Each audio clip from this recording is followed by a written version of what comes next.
a staple on this show at this point. Week 12 starts of the week. Guys that we expect to exceed expectations, whether that is a guy that you're going to pick off waivers and plug straight into your lineup. Maybe it's a stud who has an absolute smash this week. Maybe a guy coming off a tough matchup, tough outing, and you say, hey, put your faith back in him. He's going to bounce back. But Alex, I'll pass it off to you first. Here's your QB start of the week. After we had some misses and we had some hits last week, I'll take the L on my Jerry Jeudy pick. I know you had DeAndre Swift. That didn't pan out for us. If he was in, he would have smashed. He would have smashed. The mystery midweek concussion kills us when we record on Wednesdays. But Steph, I'll hit it off with something. I'll preface it with this. My starts of the week are a little deeper this week. It's playoff time. I didn't want to be too chalk. I'm going a little bit deeper here. People are really needing these last couple wins. My start of the week at the quarterback position, a little riskier this week. We're going Daniel Jones. A guy I loved before the season. I felt very bad about it because, you didn't have to invest a ton of draft capital in Daniel Jones, which is why it wasn't the end of the world. You pick him up at the last pick of your draft, see what he does. We talked about the tough early schedule, and it was tough and it was brutal for Daniel Jones. But he's picked it up lately, and the Giants get the Cincinnati Bengals this week, a team that has not really stopped anybody on the defensive side of the ball. And it's a great matchup for this Giants team that is in contention for the NFC East.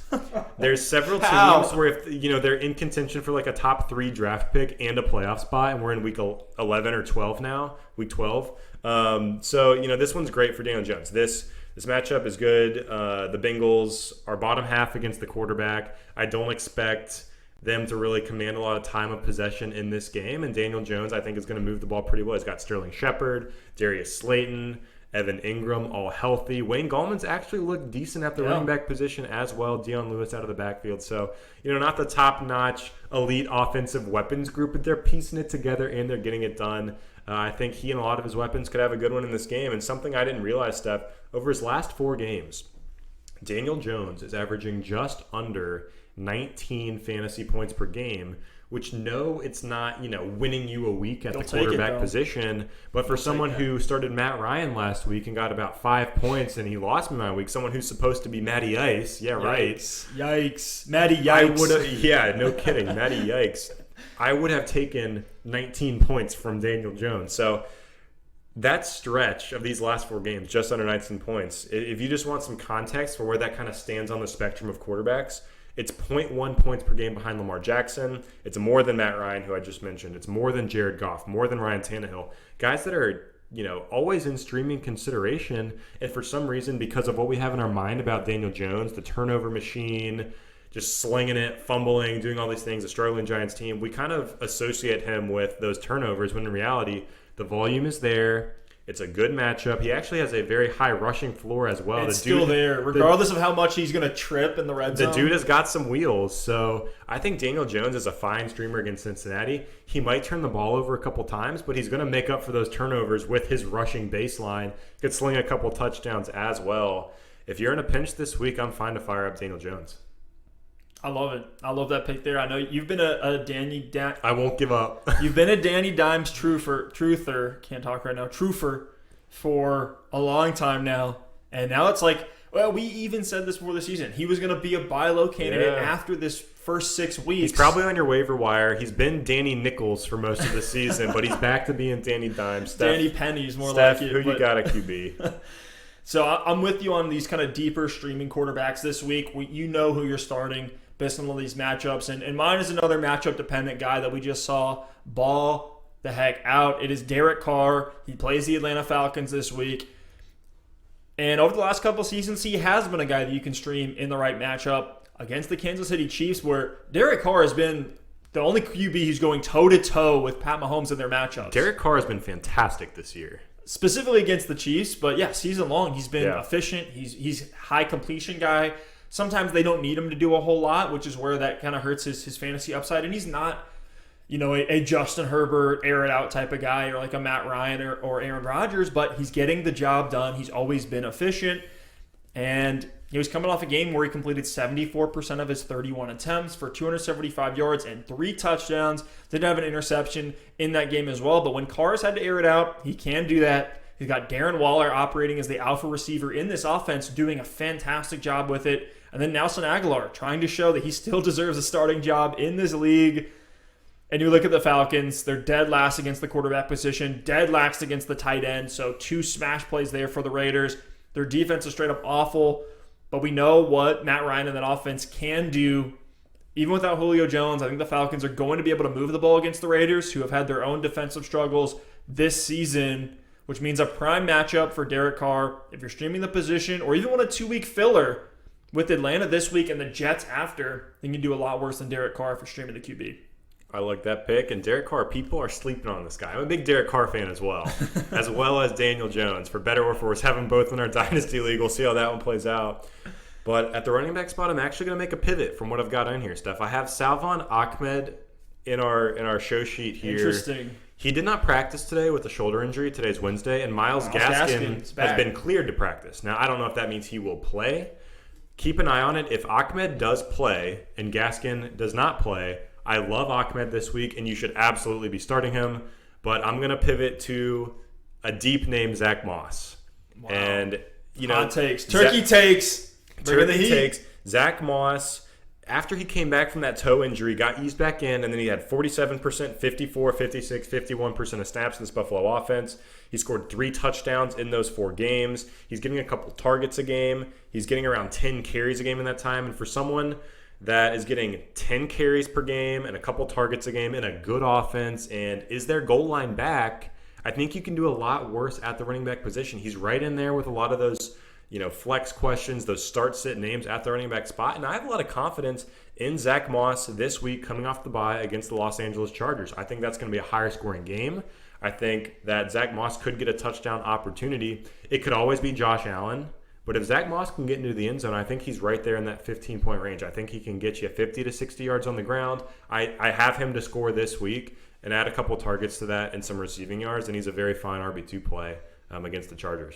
The Buffalo Bills backfield is a light version of what we see with the Denver backfield with Melvin Gordon, Phillip Lindsay, or the Buccaneers backfield with Leonard Fournette, Ronald Jones. To your point, Zach Moss is the one who's getting all the high-value touches. He's used more in the receiving game. I know Singletary's used that way as well. But he's also the goal line back if they end up going to the running back. So it is a light version. They're a tick down from both of those backfields. But I think, you're right. If you need a streamer, if you're desperate, pick up Zach Moss. And you look at the Chargers this year giving up 25.7 points to the running back position. The Bills' running back room is Singletary and Moss. Break up 25 points however you want. Both could actually be decent plays, but if I'm picking one, I'm definitely picking Zach Moss there. No way I'm touching Devin Singletary just yet. I'm putting my money on Moss with a really good opportunity this week. I think that's a really good pick. Glad you pivoted there at the last second. And Salvon Ahmed against the Jets could be a really good one too, even if it is Miles Gaskin. They're both interesting.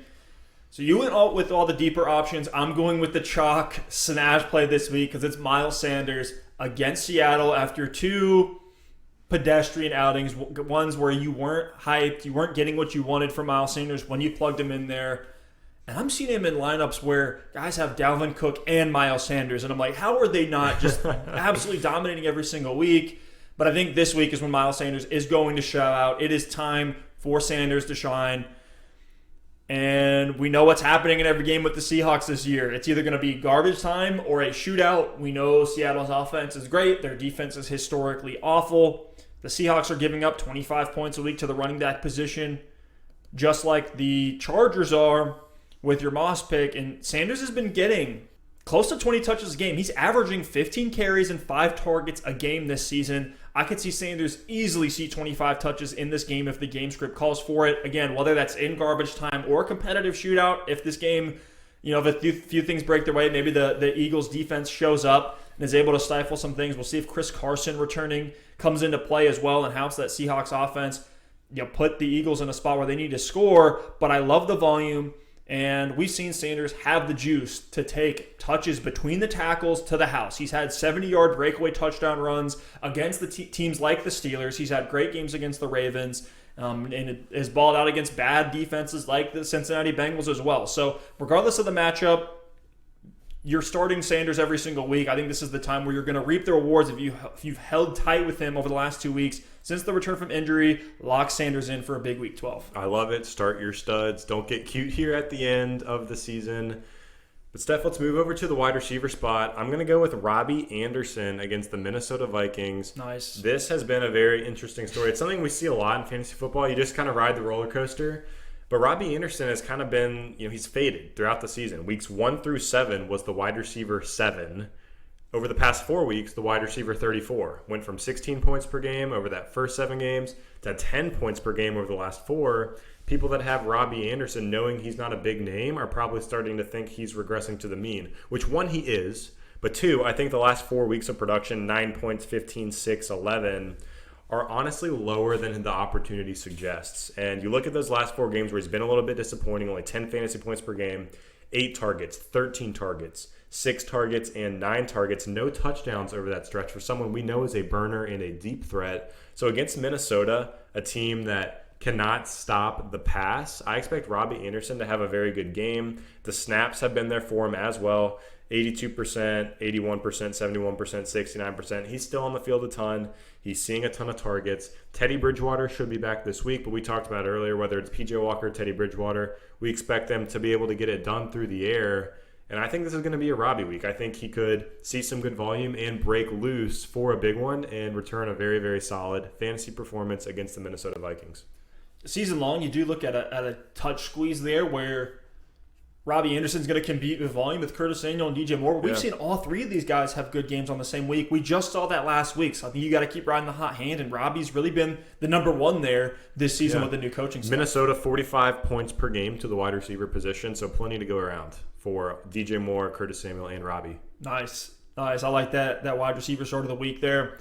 And mine is Justin Jefferson. You probably don't need to get told that Justin Jefferson's a good start, but if you're questioning it at all, I don't want to see JJ in these flex questions that you guys are putting down in the comments. Again, if you guys like what we're doing here, hit us with those start sit questions down below. A sub and a like is always appreciated as well. But for Justin Jefferson, he is a smash play. Adam Thielen, we think it might be a false positive, but he did test positive for COVID, was put on the COVID IR list. He might miss this game, but either way, I'm firing up Justin Jefferson this week and really every single week in that same matchup against the Carolina Panthers.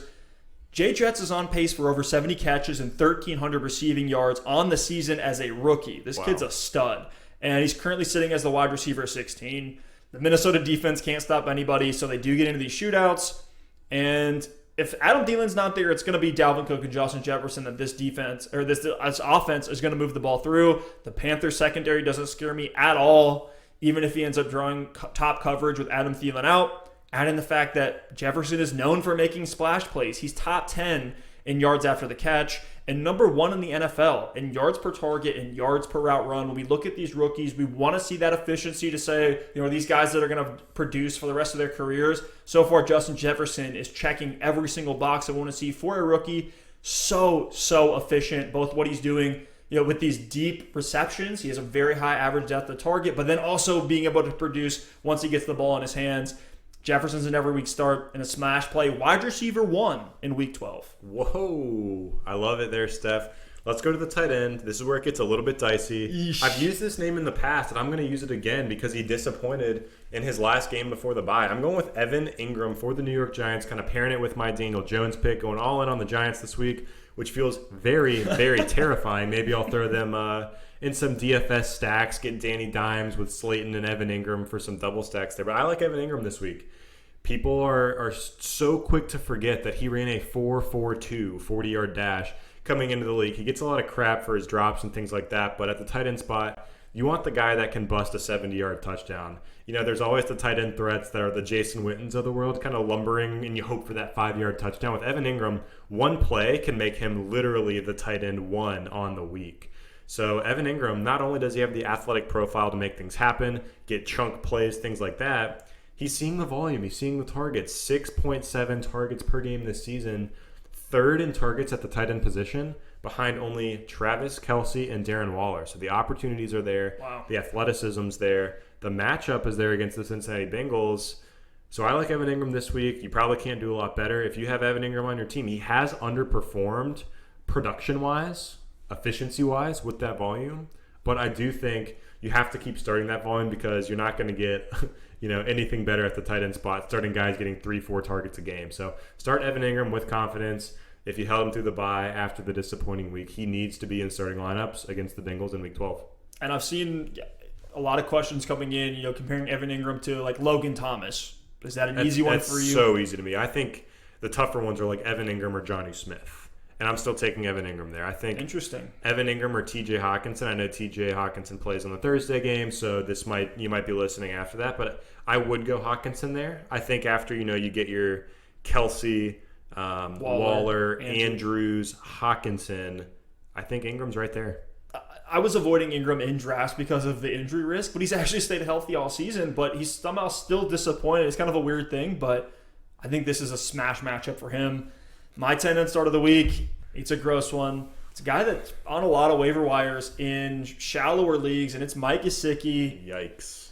On the Miami Dolphins. More like yikes, Gesicki.